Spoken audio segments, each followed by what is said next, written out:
ගෙවල් වල වැඩිපුරම තියෙන එකක් තමයි එකට එක කියන එකනේ. එකක් කිව්වොත් එහෙම අපේ අම්මලා තාත්තලා දෙක වෙන්න කැමතිද? 60ක් විතර කියලා තමයි නවතින්නේ. කවුරුවත් මේ නිමෙන කෙනෙක් නැහැ.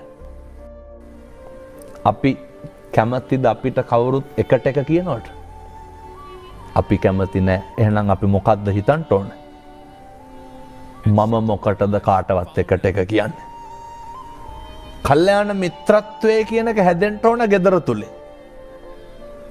අපේ ස්වාමි පුරුෂය අපේ තාත්තලා පියවරු හිතාගෙන ඉන්න ලොකු පුරුෂාධිපත්‍යයක් ගෙදර ගොඩනගාගෙන අර දරුවන්ගේ පීඩනයයි සියලු පීඩන බොහෝ තැන්වල පිට කරන්නේ කොහින්ද? බිරිඳගෙන් නේ. අපි පුරුදු වෙන්න ඕනේ පීඩනය මට දරා ගන්න පුළුවන්ද බැරිද කියනක හිතලා තමයි පීඩනය අනෙකට දෙන්න පුරුදු වෙන්න ඕනේ. ඒ නිසා පින්නතුනි අනේක වාරයක් කල්පනා කරන්ට ඔය පෘථග්ජන ජීවිතය තුළ gedara ඉන්නකොට බුදුහාමුදුරුව අපිට අර පැහැදිලි කළේ ප්‍රධාන අකුසල් මූල තුන මොනවාද? ලෝභයයි, ද්වේෂයයි, මෝහයයි. ලෝභය, ද්වේෂය හටගන්නෙම gedara ඉන්නකොට දැන් අම්මලයි පුතාලයි අතර ප්‍රශ්න ඇති වෙනව අඩුයි නේද? වැඩිපුර ප්‍රශ්න ඇති වෙන අර මම සඳහන් කරේ ලේලි නන්දම්මයි අතර. මේක අපේ අර කියනවා නේද බැන්දනම් වෙන් වෙන්න ඕන කියලා. ඒක හරි වැරදි. බුදුදහමේ උගන්වන්නේ මොකක්ද? වෛරය නැති කරන්න පුළුවන් මොකෙන්ද? මෛත්‍රියෙන්නේ. ඇයි ඕක සමාජගත කරන්න බැරි? ඇවිල්ලෙන ගින්නට පිදුරු දානවා වගේ මොකක්ද අපි උගන්වලා තියෙන්නේ? වෙන විකල්පයක් නැහැ. මම දැකලා තියෙනවා සමහරක් ගෙවල් වල එක ගෙදර ලිප් දෙකක් තියෙනවා පින්නතුනේ. ඒ වුණාට ඒ නැන්දම්මත් පහන්න තියෙනවා, ලේලිත් පහන්න තියෙනවා.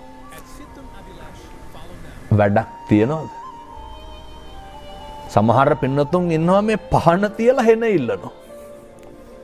එක ගෙදර. එක ගෙදර. පහන තියලා හෙන ඉල්ලනවා. මේකට විසඳුමක් තියෙන්න ඕන. ඒක තමයි තථාගතයන් වහන්සේ අත්ූපනායක ධර්ම වලින් ඉගැන්වුවේ.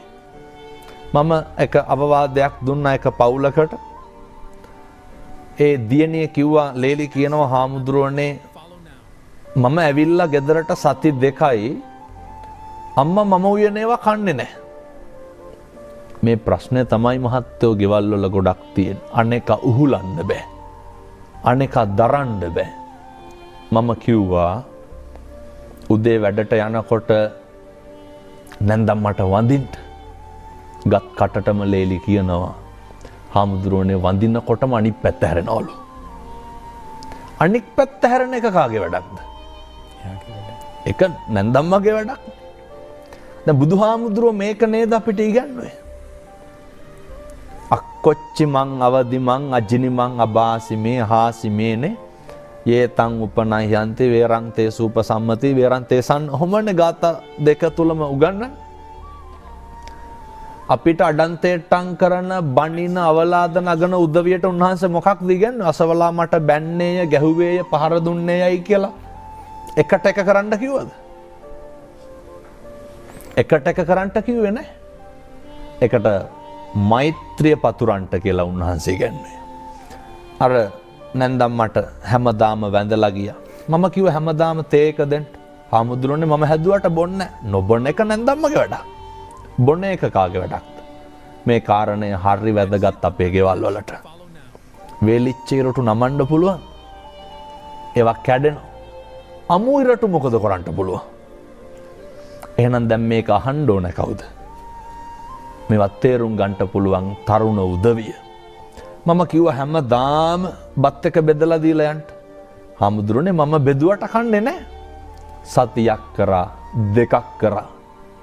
බුදුබණ බොරු වෙන්න හේතුවක් නැහැනේ පින්නතෝනේ. Tamanට කොච්චර වෛර කරත් කමක් නැහැ. කොච්චර ද්වේෂ කරත් කමක් නැහැ. කොච්චර අවලාද නැගුවත් කමක් නැහැ පින්නතුනි. අපේ තුල ජීවත් වෙන සත්පුරුෂ මිනිස්සයා නැති කර ගන්න එපා.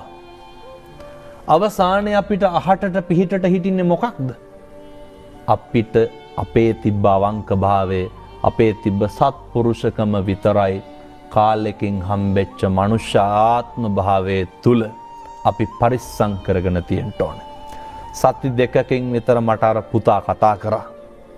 කියනවා පොඩි හාමුදුරුවනේ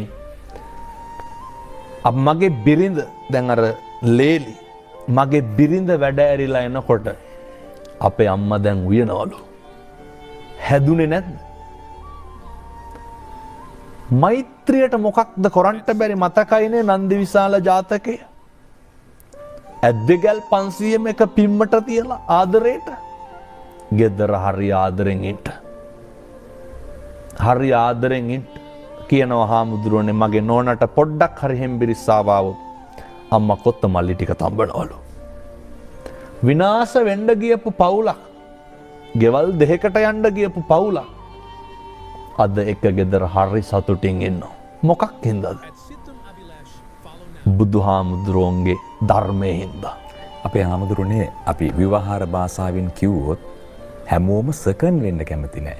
එන්න හැම කෙනෙක්ම අර මම මුලිනුත් පැහැදිලි කරේ අර මෝඩයන්ට ඒ දණ්ඩ යන්න බෑ කියලා. මෝඩකම නොකිය වෙන මොකක් කියන්නද? මිනිස්සු දෙක වෙන්න කැමති නෑ. එකක් කිව්වොත් 60ක් කියන්න තමයි බලන්නේ. මේකේ තරංගයක් නෑ. අපි අවුරුදු 7-800ක් ජීවත් වෙන මිනිස්සු නෙමෙයි. අනෙකගේ කොතෙක් අඩුපාඩු තිබ්බත් කමක් නෑ. අපේ සත්පුරුෂකම විතරක් නිරන්තරයෙන් පින්නතුනේ ඉස්මතු කරගන්න බලන්න. අපිට අවැඩ කරන, අපිට අකුල් හෙලන උදවියටත් මෛත්‍රිය කරුණාව දක්වන්න බලන්න. අපි දන්නවා මෙහෙම අපි දේශනා කරාට gedara ප්‍රායෝගිකව කරන්න බැරි වෙයි. ප්‍රායෝගිකව කරන්න බැරි වුණා කියන එක නිදහසට කාරණයක් නෙමෙයි. සංසාරේ කල්ප ගානකින් මගේ අම්මේ තාත්තේ අපි ආයේ මිනිස් වෙලා උපදින එකක් නැහැ. බුදුහාමුදුරෝ දේශනා කරපු විශිෂ්ට දේශනාව වන අත්තූපනායික ධර්ම තමන් උපමා කරගෙන මට වෙනවට අකමැති දේවල් අනුන්ට කරන්න එපා. මට කැමති, මට මිහිරි, මට ප්‍රිය, මටත් යහපතයි කියලා හිතන ඒවා අනුන්ට යහපත්. අපි නිරන්තරයෙන්ම අපේ වැරද්ද දකින්නේ නැහැ. අපි හැම තිස්සෙම අනෙකගේ වැරද්ද දකින්නවනේ. අනුන්ගේ වැරද්ද දකින්නවා වගේම තමන්ගේ වැරද්ද දකින්න බලන්න. ඒ වැරදි හදාගෙන ජීවත් වෙන්න. අනෙකට මෛත්‍රිය, සමාධිය නපරෝ පරං නිකුබ්බේත නාති මඤ්ඤේත කත්ත චිනං කංචි. කිසිවෙක් කිසිවෙකුට වෛර නොකරේවා, නින්දා නොකරේවා, අවමන් නොකරේවා. මෙලෙස ජීවත් වෙන්න